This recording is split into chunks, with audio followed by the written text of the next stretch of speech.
Welcome to today's CME certified webinar, Women and Silent Atrial Fibrillation, Underdiagnosed Risk Factor for Stroke. This activity is jointly provided by Global Education Group and Rockpoint in collaboration with WomenHeart and is supported by an educational grant from the Bristol Myers Squibb and Pfizer Alliance. Before we get started, I'd like to announce a few brief housekeeping details. During today's presentation, attendees will be in a listen-only mode. At the conclusion of the formal presentation, we will conduct a question and answer session. If during the program you would like to submit a question, please use the chat pod located at the lower left-hand corner of your screen. Then type and send your question that way. For those of you who wish to download a PDF version of today's presentation, you may do so by going to the Webinar Resources pod on the left-hand side of your screen. The full CME information for this activity can also be found in the Webinar Resources pod. You may adjust the size of the slides to fit your screen by clicking on the Scale button located in the upper right-hand side of your screen. I will now turn the program over to our presenter, Dr. Wenger. Welcome. The audience is now yours. Very good. As you have seen, there will be two presenters here. Dr. Annabelle Volman, who is the McMullen-Abel Endowed Chair for Excellence in Clinical Cardiology and Professor of Medicine at Rush University Medical Center, where she is the Medical Director of the Rush Heart Center for Women. I am Nanette Cass-Wenger. I'm Professor of Medicine in the Division of Cardiology at the Emory University School of Medicine, a consultant for the Emory Heart and Vascular Center, and the founding consultant of the Emory Women's Heart Center in Atlanta, Georgia. And obviously participating with us, Terry Ann Glauser, whom you will hear from later on. The educational objectives of this program are first to describe how to screen women for AFib per the 2019 AHRE AHRE Guideline for the Management of AFib recommendations. Then how to use the CHA2DS2-VASc score to determine stroke risk and the need for anticoagulation for the women in your practice.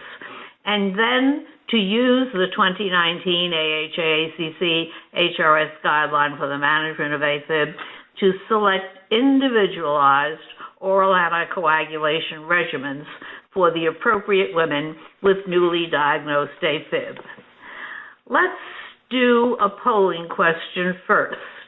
And Jackie, if you'd put that up. And what I want you to do is to rate your confidence in identifying patients who are at risk for silent or asymptomatic AFib, whether you're not confident, slightly confident, confident, very confident, or whether indeed you're an expert.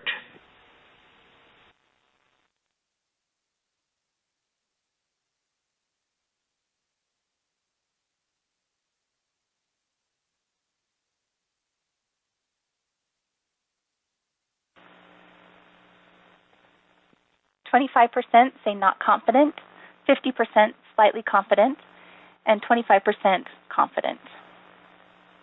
So what Dr. Volman and I hope to do is by the end of this hour to have you either very confident or almost an expert. The next polling question, again, rate your confidence in selecting an oral anticoagulant regimen for a patient. Here in this instance, a woman with AFib, not confident, slightly confident, confident, very confident, or expert.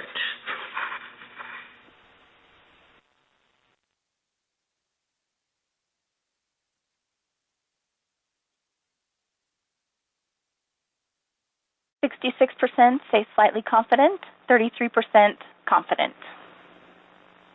Well, I think we want to shift the curve a little bit to have more experts by the end of the hour. Let me begin by discussing atrial fibrillation and stroke and what it is that we know. AFib with risk factors that's diagnosed in routine care has a 5-fold increased risk of stroke. And even short episodes, just greater than 6 minutes, of silent or asymptomatic AFib are a risk factor for stroke. Silent AFib is common. Now, this is a sample. These are patients with pacemakers. so the pacemaker allows us to interrogate their rhythm continuously. But 30% of patients who have pacemakers, and that's about 1.5% of the population over 65 years of age, have silent AFib. And that would be about 500,000 in the U.S. alone. Now, that's men and women. But I think the important feature that we will emphasize is that the CHA2DS2-VASc features are risk factors for stroke, both with and without atrial fibrillation. Next. On the next slide, you see some graphs. And first is the pattern of AFib and embolic stroke. And these data were derived from over 6,000 aspirin-treated patients from ACTIVE-A and the AVEROS trials. And as you can see in the first graph, certainly all AFib increases the risk of stroke, but it is lower with paroxysmal, intermediate with persistent, and highest with permanent atrial fibrillation. And then another slide, the second graph, comparing atrial fib with normal sinus rhythm and enrollment. Obviously, what we see is that compared with sinus rhythm, atrial fib or atrial flutter has a higher risk of stroke. On the next slide, what you see are a summary of the studies that evaluate the risk of stroke compared with the AFib burden. And perhaps the message underlying this slide is that even a small AFib burden increases stroke risk. And these are studies from 2003 until the more recent ones in 2012. As you can see, the earlier slides have a small number of participants. The more recent ones, about 2,500 each. And the AFib burden is measured by minutes or by hours. The important feature is the last column, and that is the hazard ratio for stroke. And even 5 minutes, 6 minutes, increases the hazard ratio for stroke. Obviously, the longer time that there's an AFib burden seems to be slightly greater, but not necessarily so. Obviously, you can't compare these studies. The participant characteristics are greater, but the point I want you to take away from these data is that even a small burden of AFib increases the stroke risk.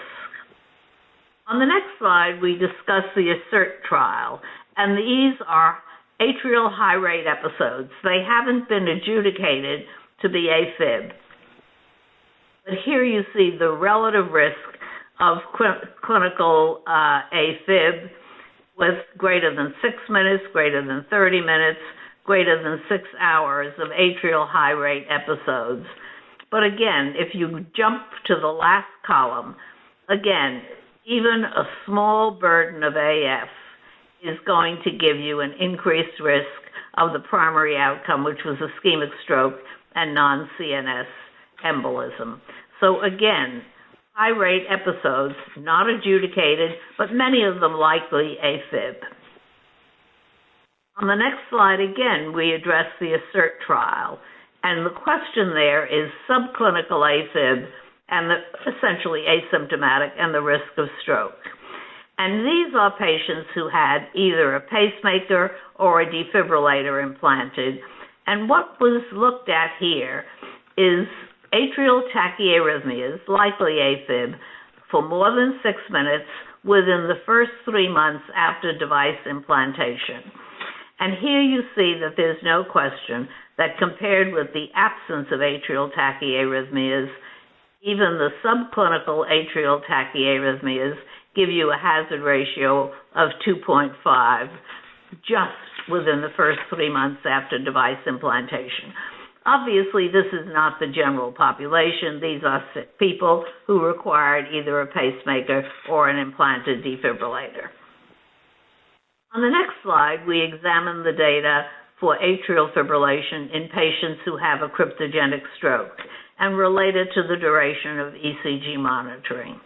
And not surprising, There is less documentation with just 24 hours of monitoring, and as you go across the slide, no question that within 4 weeks you're going to have a much greater percent of identification of AFib. This is the intermittent AFib, but the important feature is that even AFib detected within the first 24 hours gives you a 2.2% detection of AFib.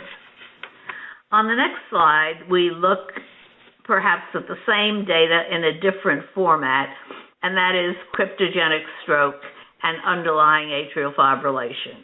And this is in a population of patients who had an insertable cardiac monitor.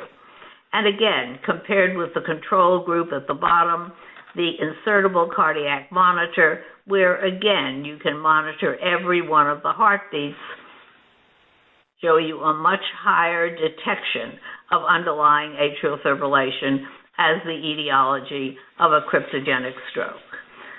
So what I will ask is the next polling question: which of the following is independently associated with AFib and should prompt opportunistic screening? Is it migraine? Is it asthma? Is it age greater than 64 years? Or is it the presence of rheumatoid arthritis?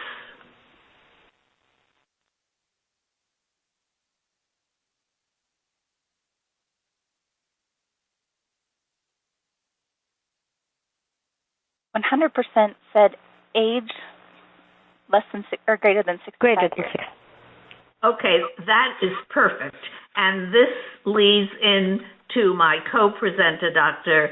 Bowman, and I will ask her to review for us what we know about screening for AFib, because this remains a controversial issue.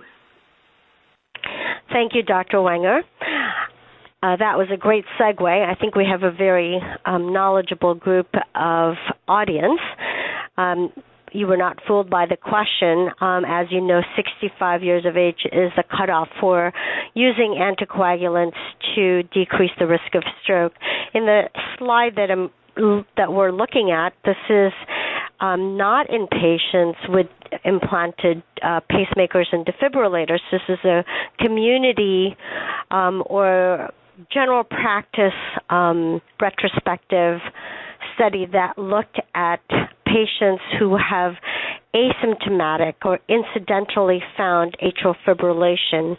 And as you can see in the slide, in the patients who have asymptomatic atrial fibrillation, they have a higher risk of fatal or non-fatal stroke, as well as increased all-cause mortality.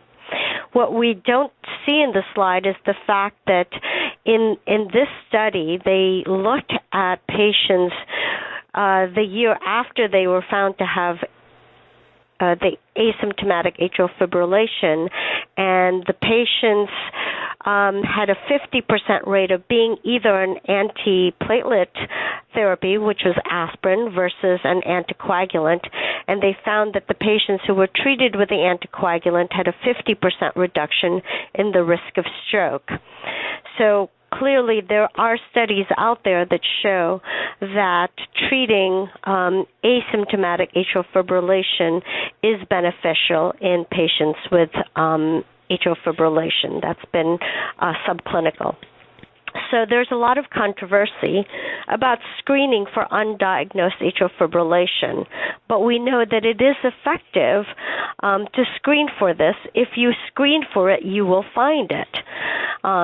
Systematic screening versus opportunistic screening to detect new atrial fibrillation yields different results. Opportunistic screening is basically taking a pulse and an EKG in random patients, and systematic screening is looking for atrial fibrillation, and that yields a higher percentage.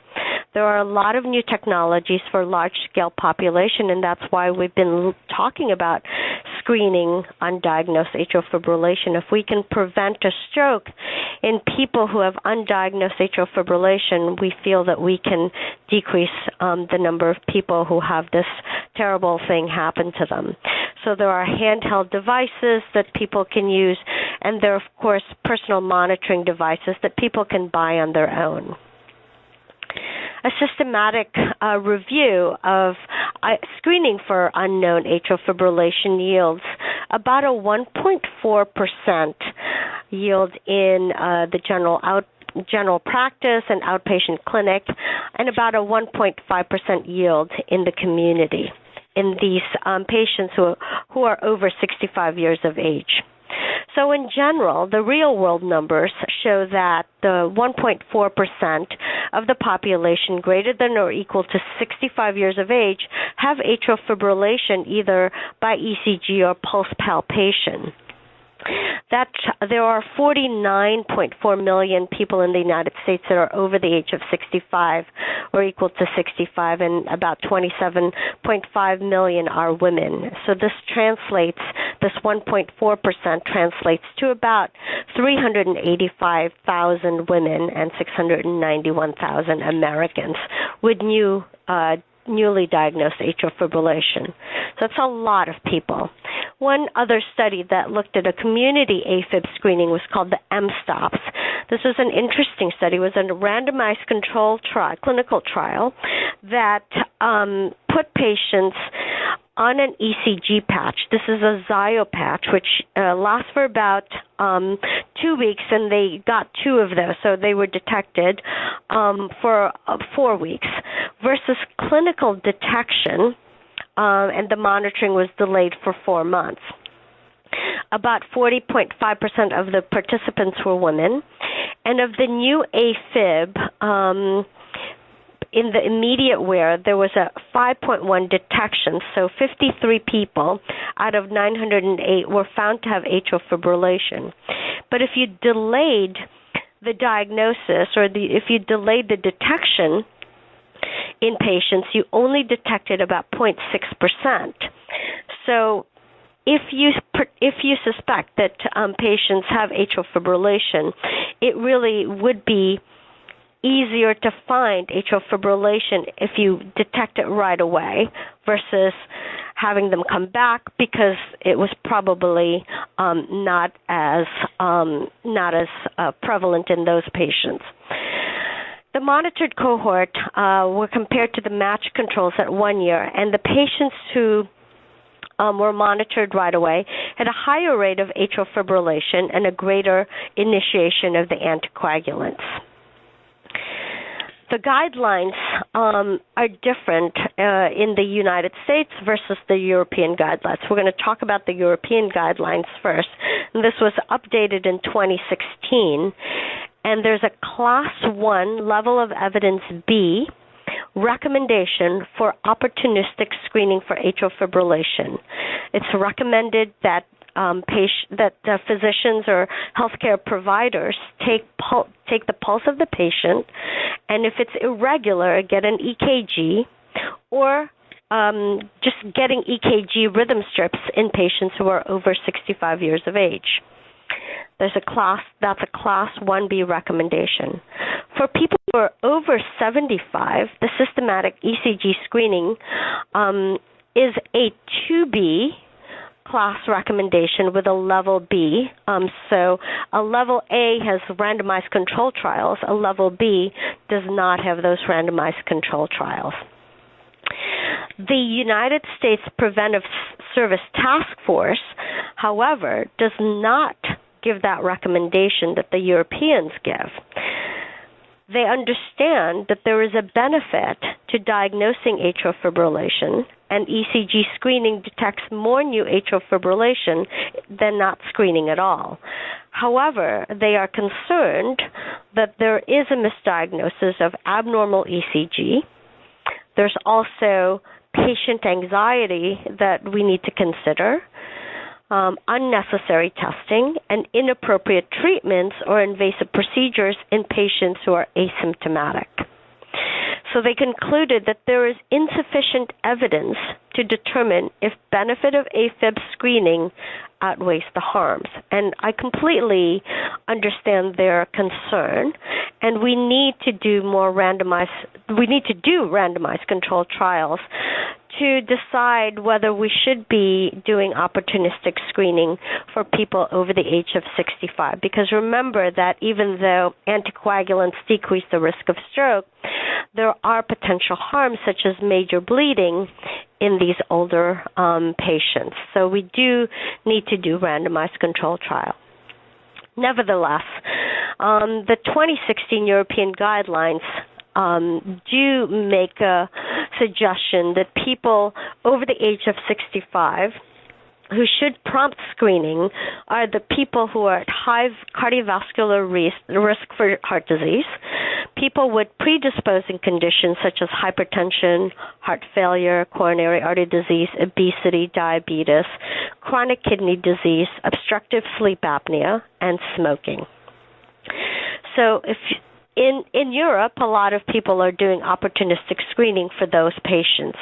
In America, we tend not to do this yet because it's not recommended, but this may change in the future.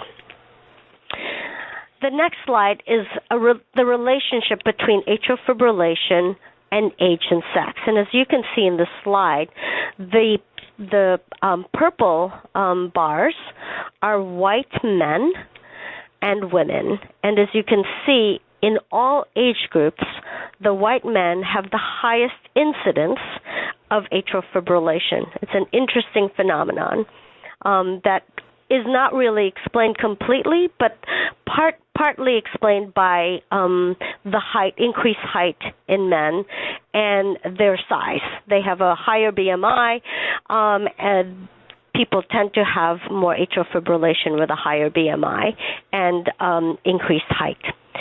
However, in women, in the age group of 65 to 69, black women tend to have a higher incidence, slightly higher incidence than white women.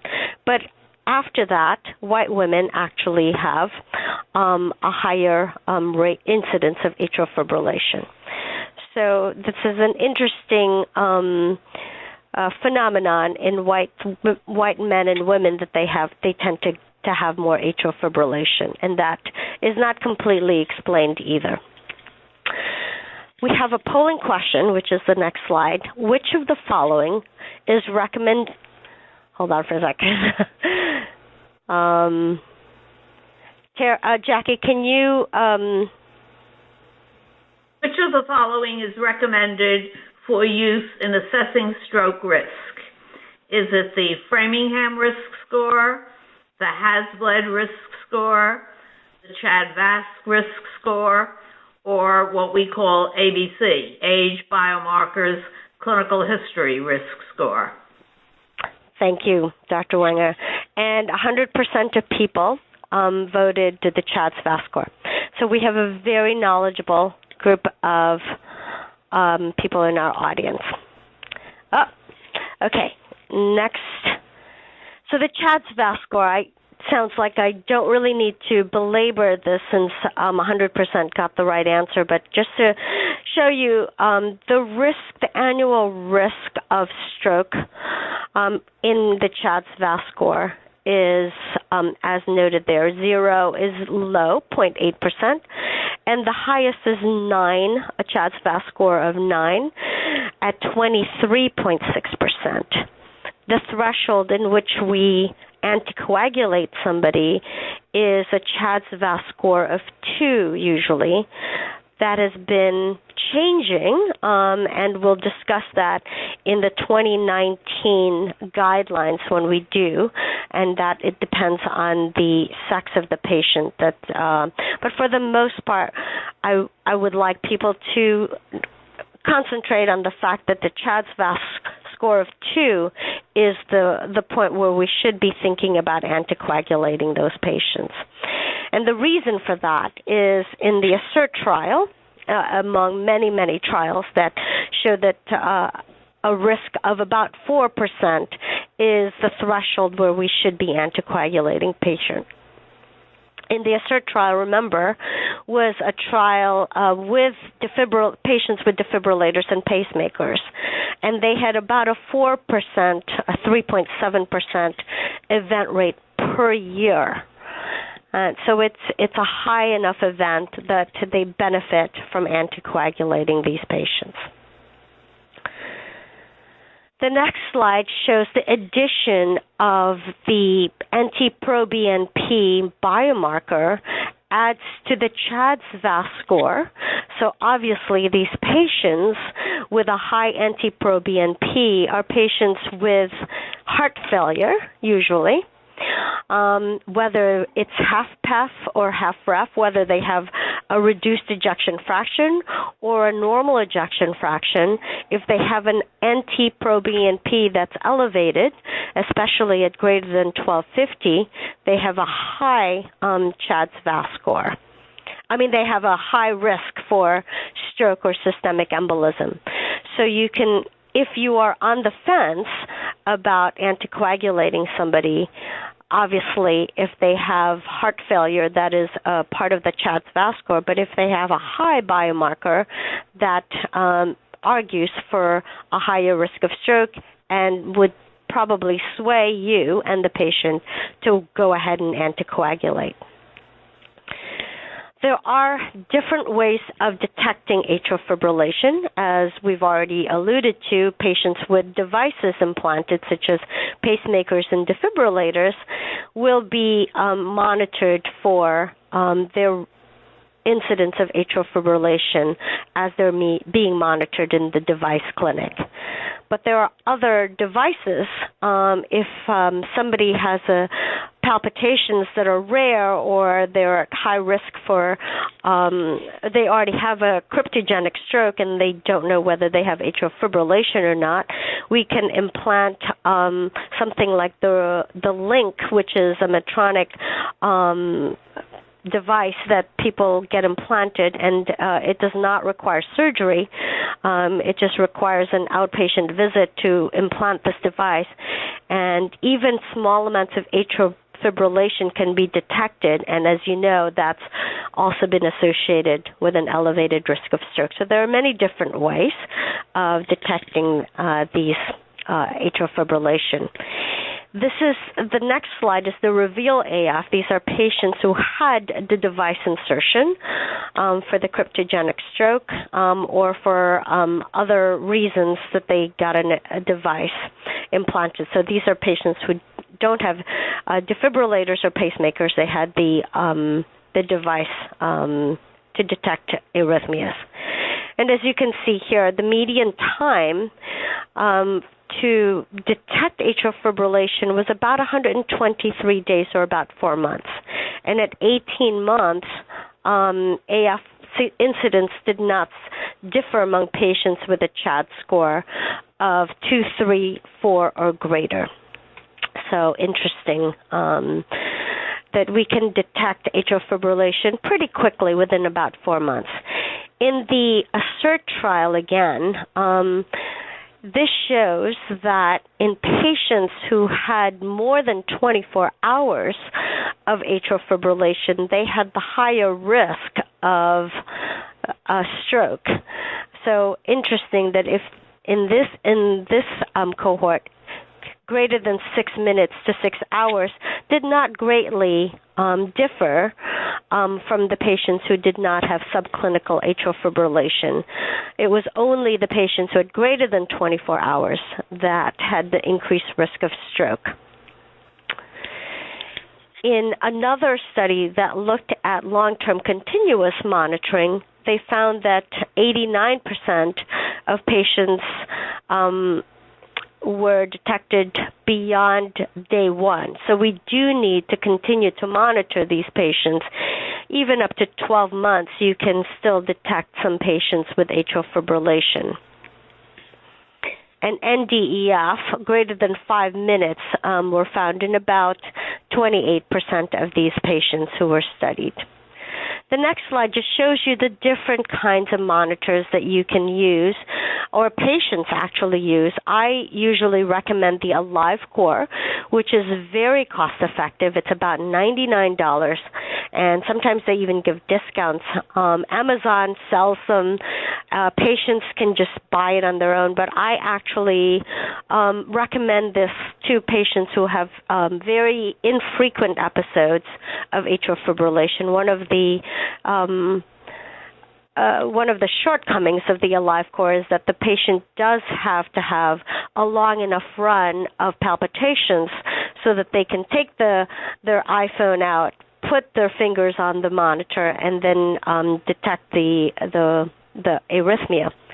The iWatch 4 also is available now, which the patient is wearing, as long as they're wearing the watch, they just have to press their finger, get to the app and press their finger, and it will detect their heart rhythm.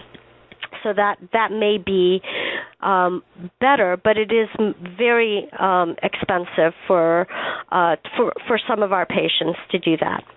I like this slide because it shows you the Reveal link, which is the implanted cardiac monitor that does not need an inpatient stay to put in subcutaneously in patients who have cryptogenic stroke or very infrequent palpitations. So there are many ways that people can detect atrial fibrillation, and people can buy this on their own, and that's why as healthcare providers we need to be aware of what our patients are doing out there so that we know how to deal with the data that they're giving us. The AHRE study, which was just presented and published, presented in March of this year, was a very ambitious study.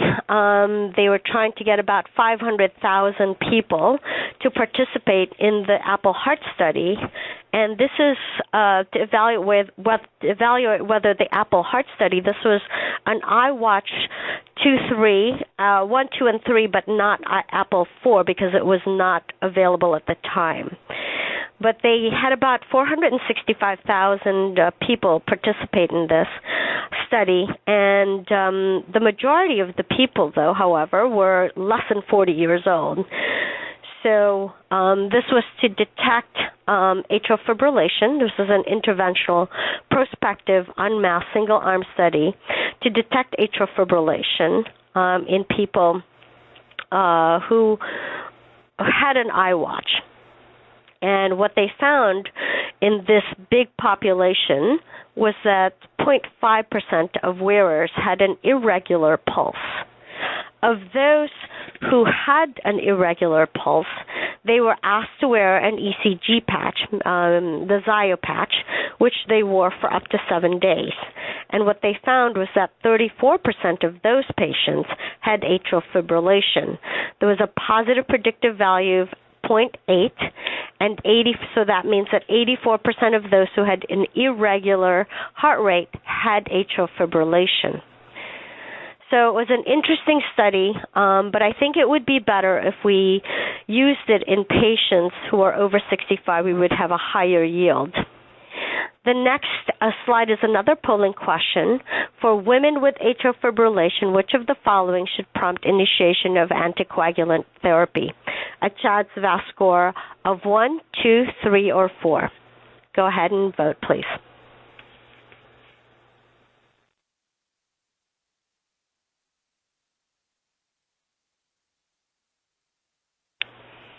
Okay, 100% of the votes are for CHA2DS2-VASc score of 2. So I'm going to turn it over to Dr. Wenger, who will educate us whether that is correct or not.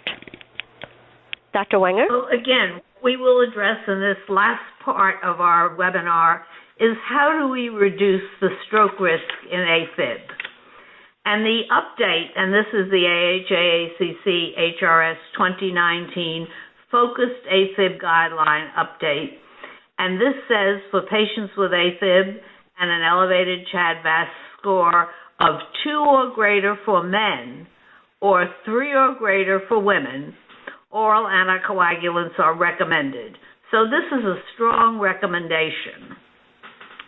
Then a weaker recommendation, which is just consider for patients with AF who don't have moderate to severe mitral stenosis or a mechanical heart valve, consider anticoagulation with a CHA2DS2-VASc score of 1 in men and 2 in women, so that you prescribe an oral anticoagulant to reduce thromboembolic stroke risk. So again, the definite recommendations, and these on you, CHA2DS2-VASc score of 2 or greater for men, 3 or greater for women. Now what I want to do is to go over the drugs that are FDA-approved for stroke prevention in patients with atrial fibrillation.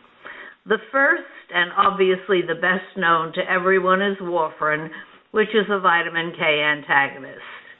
And then over the last decade, we have the DOACs, the direct oral anticoagulants. The first is dabigatran, which is a thrombin inhibitor, and then we have 3 factor Xa inhibitors, apixaban, edoxaban, and rivaroxaban. So let me give you a case. This is a patient who comes into your office. She's 72 years old. She has hypertension, she has diabetes, and was recently diagnosed with AFib. She's cognitively intact. She enjoys walking with her friends every day. She keeps her own house.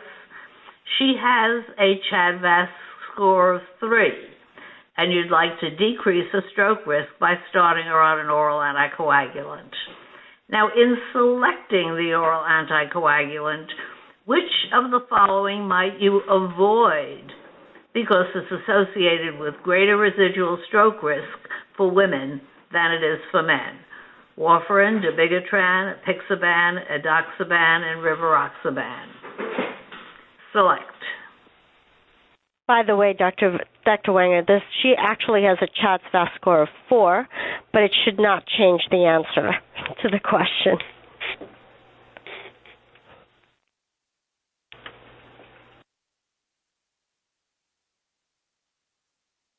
Jackie, what do the numbers look like?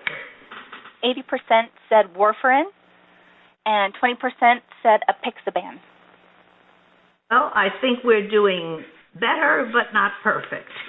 And what I want to emphasize is the effort. Let's talk about warfarin first, because that's the oldest of the drugs. And what is its efficacy to prevent stroke in AF? And this is both women and men. And these are the early years studies comparing warfarin with placebo. And I think as you look at all of these studies, small studies, all of them, all 6 trials, showed a 64% decrease in stroke risk with warfarin compared with placebo. But again, both men and women, and remember, warfarin at that time was the only anticoagulant we had. But on the next slide, what we see is a concern that is specific to women, because what you see in the first bar graph is an increased residual stroke risk with warfarin, and these are data just for women. If you see, it is to the right-hand side of the column of 1, but no increased risk of bleeding. That is not present for men. So again, the preference is different for women because they have greater residual stroke risk treated with warfarin.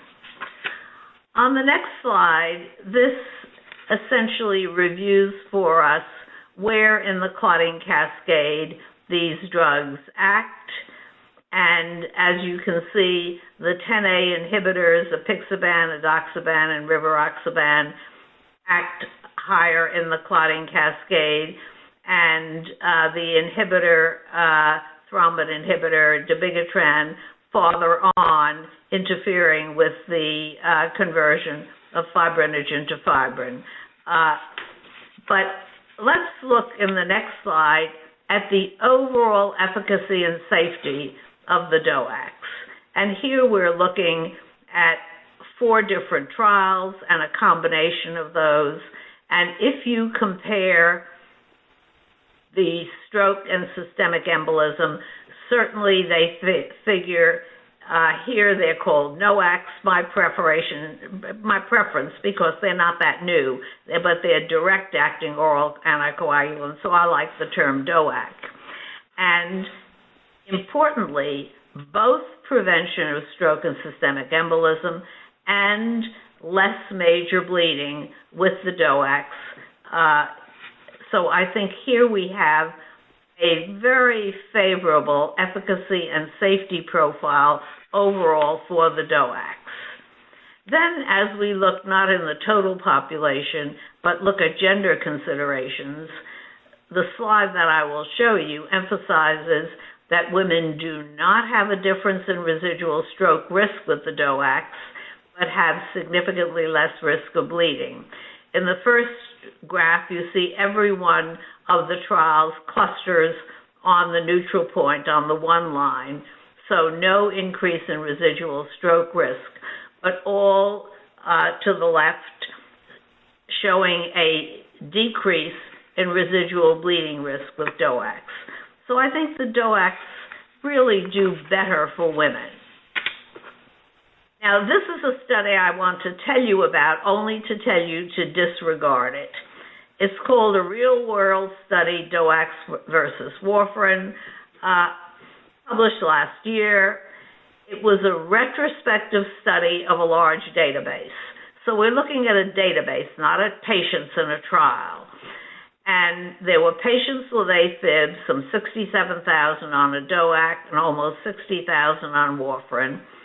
And there was a greater frequency of ischemic strokes in the patient with DOAC compared with warfarin. And the conclusion was that patients taking DOACs had a higher stroke risk. There was lower intracranial hemorrhage with DOACs. And I think the reasons are moderately clear. And that is that we have no idea what dose they were on of the DOACs. We have no idea what their adherence was. We have no idea whether they were on the appropriate or inappropriate dose. So to me, obviously, though we need more research, I think this is a trial, a report I'm surprised was published because it's database and tells us nothing about the patient information, and my tendency is to disregard it. Now, therefore, the 2019 AHRE Focus Guideline Update on Managing AFib summarizes what we have just reviewed, that the DOACs are preferred over warfarin in eligible patients. And obviously, the patients who have valvular AFib are not eligible for DOACs. They still require warfarin. And the selection of the anticoagulant should be based on thromboembolic risk, not the AF pattern, whether it's intermittent or permanent, etc.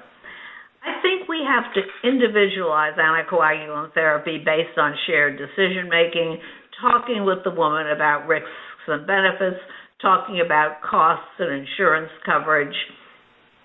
But it's important that we assess renal and hepatic function before starting a DOAC, because that will help us modify the selection of a DOAC and or its dosage. And then this is not a fixed regimen. Patients change, they develop comorbidities, their renal function changes, and obviously this requires periodic reassessment of the need for and choice of an anticoagulant. And I'm not going to go over in detail the DOAC doses. This is provided for your reference for dabigatran, rivaroxaban, apixaban, and edoxaban, showing the standard dose. And the standard dose depends with dabigatran on a creatinine clearance greater than 30, with rivaroxaban on a creatinine clearance greater than 50, with apixaban applying to most patients, and the same with edoxaban. But reduced doses, and I will show you the graph that shows this better, are indicated when there is a diminution of creatinine clearance. And remember, we're looking at creatinine clearance, not just serum creatinine levels. I think the next slide shows it best. First, it says that these are not appropriate in dialysis patients, and I worry once you have a creatinine clearance that's under 30 milliliters per minute. But what it shows here is that apixaban seems to require the least adjustment that the fixed dose does better over a wider range of creatinine, but obviously so much of the choice will depend not just on renal function, but often on the patient's insurance status and which of these drugs is covered by their insurance. Let me summarize, because we've gone over a great deal about stroke risk, about detection, about screening, and about intervention. The bottom line is that even a small burden of atrial fibrillation increases stroke risk. For screening, you can do opportunistic screening by pulse palpation, which is basically what is recommended by the U.S. Preventive Services Task Force. And if it's abnormal, then do an ECG rhythm strip. Systematic screening of individuals older than age 75 and those with comorbidities may be useful and is probably done more often in Europe than it is in the U.S. because of our guidelines. But I think we will have more data because there are ongoing studies about the utility of screening and the methodology of screening. But the important feature is that there are gender-specific data. Compared with men, women have a greater residual stroke risk with warfarin, but no increased risk of bleeding. So warfarin, less preferable for women than for men. But compared with men, women have no difference in residual stroke risk with DOACs and a significantly lesser risk of bleeding. Let me continue our summary. Again, what is it that is recommended by the 2019 AHRE AFib guidelines? Certainly, as all of you answered correctly, that the CHA2DS2-VASc score be used for the assessment of stroke risk. But the newer information is for patients with AFib and an elevated CHA2DS2-VASc score of 2 or greater in men or 3 or greater in women, recommend oral anticoagulants. DOACs preferred over warfarin in eligible patients, but obviously this requires provider-patient discussion. The selection of an anticoagulant should be based on thromboembolic risk, not the pattern of AFib. Again, individualize the anticoagulant therapy based on shared decision-making. Patients are a very important partner in this undertaking. Assess renal and hepatic function before starting a DOAC. Modify the DOAC selection and or dose based on the results, particularly creatinine clearance. And then periodically reassess the need for and choice of an anticoagulant. Now Dr. ASSERT is going to take over the program. Yes, hi. There were a few questions. One is with respect to the AliveCor monitoring. How often do you tell patients to use that, and is there any data to, like there is with the Apple Heart Study, to support its use?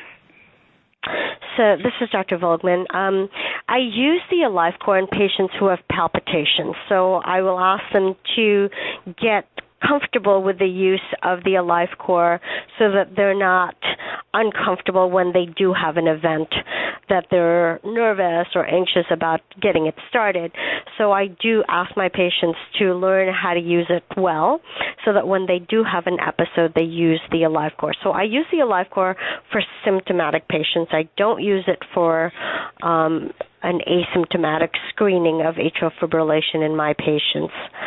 The iWatch 4, but then again, these patients can buy these monitors on their own, and they can use it however they want to. And if a patient is seeking your help with an AliveCor, then you can actually look at the monitor and determine if it's AFib or not. And if you're not comfortable reading rhythm strips, you should refer that to a cardiologist so that they can help decide whether that is atrial fibrillation. Sometimes it's hard to distinguish atrial fibrillation from noise from the recording. What was the other? Go ahead, Dr. Wenger. very important that the clinicians be familiar with these devices because patients are buying them. And when the patient comes into your office, you have to know what are the data about these devices. That's right. So the same goes for the iWatch. These patients are wearing them, constantly, and if they have an event, they will have more access to the iWatch than the AliveCore, and the same pertains to the rhythm strips that they obtain. If their healthcare provider is comfortable reading them, then that's fine, but if they are not, then they should be referred to a cardiologist to detect whether there is real atrial fibrillation, and it should be a marker of disease, so that if you do detect atrial fibrillation, that patient probably could benefit from a cardiac evaluation. Okay, another question is, are they going to do a sub-analysis of the Apple Heart study to just look at older patients? Are they going to do another study with that? Well, from what yeah, go ahead. That the patients were young. That was the weakness of the study. They had hoped to get older patients, and there are just not enough older patients there to give us usable data. Will this study be tried again in a selectively older population? I hope so. I'm sure they'll have more data for us once they get more time to look at their data. That was the first analysis that they looked at. What would be interesting is a follow-up study in the patients who were detected to have atrial fibrillation, if they were anticoagulated or not, and then how they were anticoagulated and what the results of that anticoagulation did for their stroke risk and bleeding risk. And the final question is, when you have a patient on a DOAC, you said that they needed to have renal and hepatic function monitored. How often do you recommend monitoring renal and hepatic function? I think this is very individual, depending on the patient, depending on where they start, depending on what their comorbidities are. If these are patients with borderline renal function, I would monitor them more frequently. Remember, we're dealing with older patients, and the typical older patient has 2 or 3 chronic illnesses. So we're dealing with the effect of illness, we're dealing with the effect of medication, and this kind of a recommendation has to be individualized. Okay, thank you. That's it for the questions. Great. Thank you for that great presentation and for sharing your thoughts today. And thank you to the audience for participating in today's webinar. The link to the post-test will now appear on your screen. Please click the link to complete the post-test and evaluation prior to receiving your certificate. The post-test and evaluation will be available for 30 minutes after the program. That concludes this webinar. Thank you again and enjoy the rest of your day.